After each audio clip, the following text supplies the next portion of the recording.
solution and colligative properties. तो basically है क्या, तो इसमें दो पार्ट आपने यहां देखने हैं। पहला पार्ट आपको बेसिक इंट्रोडक्शन होगा, बेसिक इंट्रोडक्शन ऑफ सॉल्यूशन, ठीक है। और इसके बाद यहां पढ़ेंगे second part, that is concentration term. Concentration term, अब कंसंट्रेशन टर्म में बहुत सारी चीजें हैं भाई, जैसे आपका मोलैरिटी आपको पढ़ना है, नॉर्मेलिटी आपको पढ़ना है। बेसिकली ये सब 11th क्लास में मूल कंसेप्ट में पढ़ा दिया जाता है, लेकिन फिर भी यहाँ हम अच्छे से और पढ़ लेंगे, ठीक है। मोलैरिटी पढ़ना है, नॉर्मेलिटी पढ़ना है, मोलैलिटी पढ़ना है आपको, मोल फ्रैक्शन पढ़ना है आपको, मास फ्रैक्शन पढ़ना है आपको, weight by weight percentage concentration आपको पढ़नी है, weight by volume percentage concentration आपको पढ़ना है, वॉल्यूम बाय वॉल्यूम कंसंट्रेशन आपको पढ़ना है, एंड फॉर्मेलिटी और पढ़ना है आपको क्या, पीपीएम कंसंट्रेशन, और पढ़ना है क्या, पीपीबी कंसंट्रेशन। ये सब आपको इस चैप्टर में पढ़ना है। सेकंड पार्ट है इसका कॉलिगेटिव प्रॉपर्टीज, ठीक। कॉलिगेटिव प्रॉपर्टीज में आपको पढ़ना है क्या, चार तरह की कॉलिगेटिव प्रॉपर्टी पढ़नी है आपको।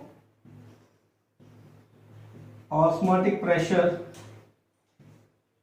दूसरा elevation in boiling point delta TB, third delta TF depression of freezing point, and fourth one relative lowering of vapour pressure.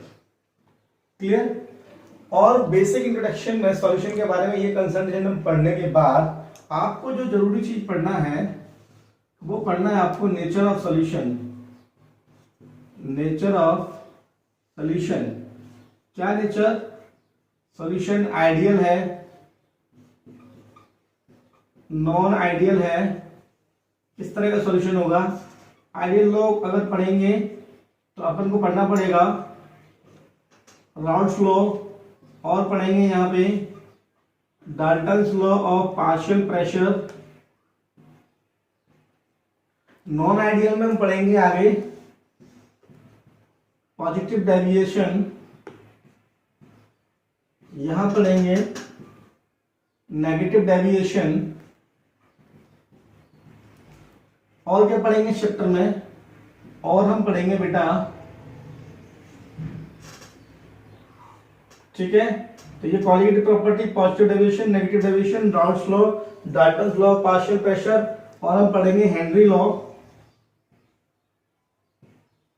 Henry law ये आपका रिलेटेड होगा किससे, solubility of gas in liquid, ठीक है। और पढ़ेंगे हम यहां क्या, एजियोट्रॉपिक मिक्सचर, क्या होते हैं एजियोट्रॉपिक मिक्सचर, इनके बारे में हम डिटेल में बात करेंगे। तो इतना सब अपने को कवर करना है बेसिकली इस चैप्टर में, ठीक है। तो अब एक एक करके हम नेक्स्ट लेक्चर में पढ़ेंगे क्या, बेसिक इंट्रोडक्शन ऑफ सॉल्यूशन, उसके बाद में स्टार्ट करेंगे कंसंट्रेशन टर्म। सॉल्यूशन क्या होता है, सॉल्यूशन के बारे में बात कर लेते हैं। तो बेसिकली है क्या, ये देखो, it is the homogeneous mixture of two or more components. What is the components? Components are solute and solvent, ठीक है, solute and solvent। तो पहले तो हमें ये भी समझना है साथ साथ what is solute, what is solvent, clear. तो हम यहां बात करें, देखो सॉल्यूशन में दो कंपोनेंट हैं सॉल्यूशन में, तो आप यहां देखें सॉलिड कौन होगा, ध्यान करें हम लोग कि अगर कोई सॉलिड है और एक लिक्विड है, ठीक है। तो liquid always is solvent, solid always भी सॉल्यूट। अगर ये दोनों लिक्विड है, दोनों लिक्विड है, तो सॉल्यूट कौन होगा? जिसका अमाउंट लेस अमाउंट होगा। और सॉल्वेंट कौन सा लिक्विड होगा? जिसका मोर अमाउंट होगा, ठीक है। ऑन सेम केस अगर दोनों सॉलिड हुए तो भी यही फंडा काम करेगा। ये कौन सा होगा सॉल्यूट? वो होगा जो लेस अमाउंट में प्रेजेंट होगा, और ये होगा जो आपका मोर अमाउंट में प्रेजेंट होगा। जैसे एग्जांपल हम बात करें, जैसे if 20 ml of ethyl alcohol and 40 ml of water are mixed, तो यहां से एक होमोजीनियस मिक्सचर प्रिपेयर्ड होगा भाई, to form a homogeneous mixture. अब आपको बताना है कि सॉल्यूट कौन है, सॉल्वेंट कौन है। तो डेफिनेटली सॉल्यूट कौन होगा? वो होगा आपका इथाइल एल्कोहल, बिकॉज ये 20 ml है। और सॉल्वेंट आपका कौन होगा? नो डाउट वाटर, क्योंकि ये 40 ml है। इतनी बात आपको क्लियर है? If water is present as a component of solution, then always treated as solvent, ठीक है, because it is an universal solvent। ये एक यूनिवर्सल सॉल्वेंट है। क्यों है ये universal solvent? Because of its polar nature and high value of dielectric constant. देखो high value of dielectric constant से क्या फर्क पड़ता है? जैसे अगर कोई मॉलिक्यूल है, आयनिक मॉलिक्यूल मान लेते हैं, या कोई कंपाउंड है A प्लस और B माइनस, तो जिसका डाइलेक्ट्रिक कांस्टेंट वैल्यू ज्यादा होता है, तो वो इनके बीच के डिस्टेंस को बढ़ा देता है, जिससे ये वाला बॉन्ड आसानी से क्या होता है? ब्रेक हो जाता है और ये वाटर में डिसॉल्व हो जाते हैं। बात समझ में आया आपको? अब हम बात करते हैं किसके बारे में?